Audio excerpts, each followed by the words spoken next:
India में ना financial problem इसलिए नहीं है कि लोग कम पैसे कमाते हैं। इंडिया में फाइनेंशियल प्रॉब्लम इसलिए है क्योंकि लोग ना इन्वेस्ट करना नहीं जानते हैं, फाइनेंस का ना नॉलेज नहीं जानते हैं। आज मैं आपको बताऊँगी कि फाइनेंस का नॉलेज अगर होता स्कूल से ही तो क्या चेंजिंग आती। चलो एआई से पूछते हैं।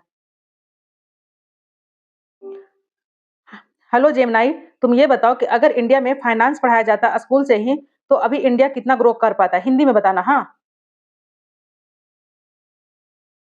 अगर इंडिया में स्कूलों में फाइनेंस की पढ़ाई कंपलसरी होती, तो यकीनन भारत का विकास बहुत अलग होता।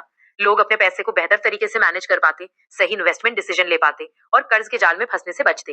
इससे एंटरप्रेन्योरशिप को भी बढ़ावा मिलता, जिससे नई नौकरियां पैदा होती और इकोनॉमी मजबूत होती।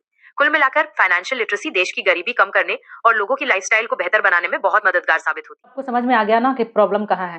प्रॉब्लम ये नहीं है कि आप कम पैसे कमा रहे हो, प्रॉब्लम ये है ना कि आपको फाइनेंस से लेना-देना है ही नहीं। आप कहीं भी कुछ भी खर्च किए जा रहे हो और आप अपना लाइफ में ग्रो नहीं कर पा रहे हो।